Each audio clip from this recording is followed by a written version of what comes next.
Hey guys, this is John, and I'm playing divergente, maybe, might be Spanish, in the 3-minute pool on ICC, and looks like we're going to have an open Sicilian.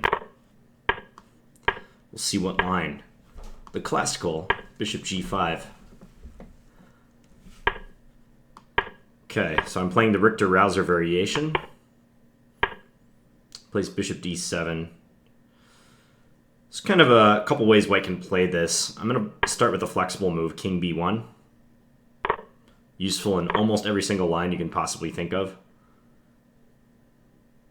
So he trades on d4, and I suspect he might go b5 soon. Nope, queen a5. I think I had this position from the white side recently. Was it this exact position? It was very close. Because the idea is he's offering a pawn. I can take on f6, g takes f6, queen takes f6, but he'll play rook g8, and he'll have reasonable compensation. So I think I should decline this pawn. I'll just play f4.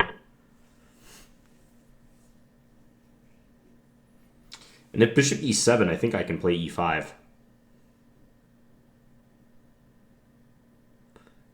Yeah, I think I can do that.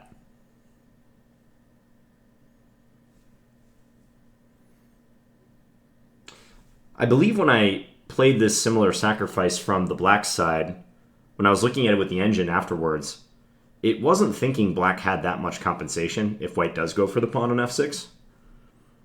So I will check that. He's pausing to think now. He probably realizes that bishop e7 is met by the e5 move. It's not a nice position for him if that happens.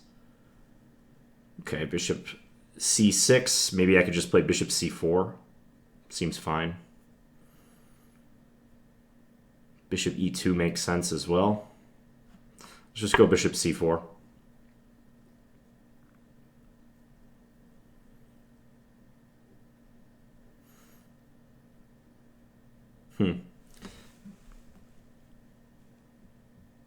He has issues completing development.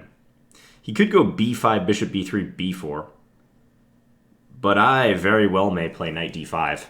Ironically, that was the move, knight d5, that got me into trouble in the last game. It looks like, or not the last game, but the last time I had this position. Okay, so this could happen.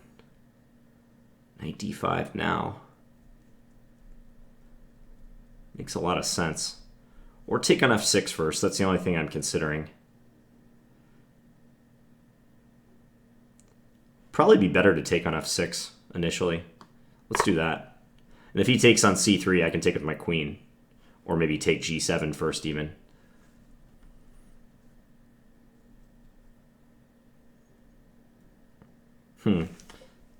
Although, after taking on c3, e4 becomes weaker for me. But still, that should be very much in my favor, I think, if that happens. Okay, so now I'm going to play knight d5.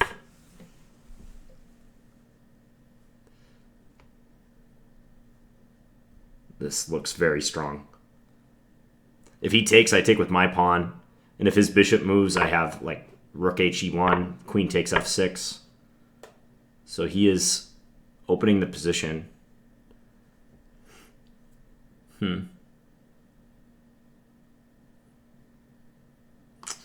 Let's go here. I want to get at his king, obviously. Let's just take once and then play rook hf1 and attack this pawn. I don't want him to be able to castle queenside and just get out of danger. So I'm playing to try to keep his king in the center. Now he might go a5, a4.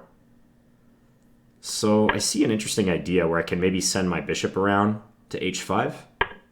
So I will try that. Or I might even go to g4, stop and take a detour. I'm also hitting the b4 pawn now. That's nice.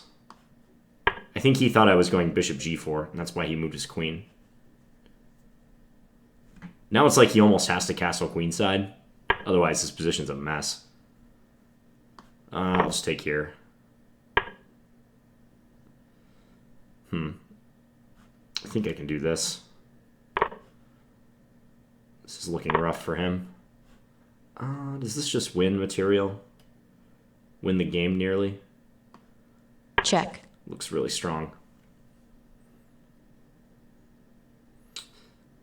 Has to play king d7. He resigned. Yeah, this is going to be bad if he continues. I mean, one easy line I see is if king d7, take on f7. If king c8, I have queen g8 check at the very least, picking up the bishop. Well, actually, that's not true. Check. He can play bishop d8. But what am I up now? 2 pawns plus an enduring attack, and he has no time? Yeah, very bad. Okay. Seems to me he got his king stuck in the middle and paid the price. That's one problem with this line. Delaying bishop e7. So queen a5. I'll check on the bishop takes f6 move. Let's just see about that. Okay, so I played f4. The computer thinks that's fine. And if I grab the pawn, and this is the scenario I was kind of concerned about. He gives up a pawn, but bishop g7 is coming. His bishops will compensate a bit. So, okay. Well, that makes me glad I didn't go for it. The engine puts white's edge at half a pawn, but it was even bigger if I just played f4 as I did. This line is kind of perplexing to me because, you know, if black can't easily play bishop e7 due to e5, then you got to figure that his king is going to be unsafe, and there's a major question mark just surrounding his position in general. Because bishop e7 is such a natural move. So I played bishop c4, he went here. Yeah, already the engine is saying that this is almost decisive with cool ideas like that. Take on e6, and I assume I take on f6, hitting the rook. And if his rook comes here, check with the fork on the king and rook. Yeah, not surprised that I had a tactic even sooner. So he played b4, I took on f6. Possibly taking on c3 was his best bet to eliminate this dangerous knight that can hop into the center. But, I mean, just this position alone looks nearly lost for black. White's up material, much safer position. So I took... I guess the engine even thinks this is kind of unnecessary. It prefers this line, and then the bishop takes e6 move. Yeah, that's very strong. Not a tactical operation I considered, but I can see why that's strong. So he took knight d5. And if he takes with the pawn, it's going to be a massacre. Take, and as I was saying, like if bishop moves anywhere, let's just say here. Check. One simple idea is this. And if king d7 or something, take on f6, his bishop's attacked, or his rook is attacked. I'm threatening queen takes f7.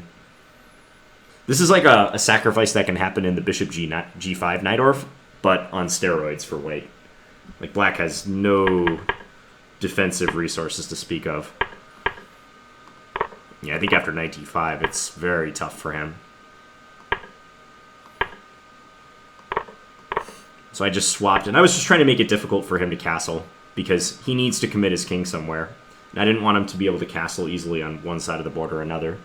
So with rook hf1, we observe the f7 pawn. If he wants to castle queenside, he's got to pay a price.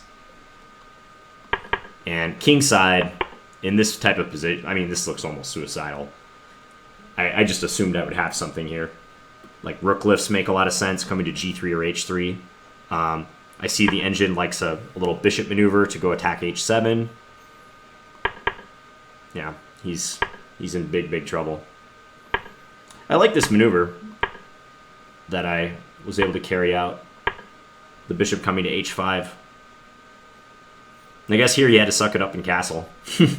Not an easy move to play. Yeah, now rook takes f7. It's decisive. All right. So, got to win with the open Sicilian from the white side. Hope you guys enjoyed this one. Please leave me any feedback in the comments. Thanks for watching, guys. Bye.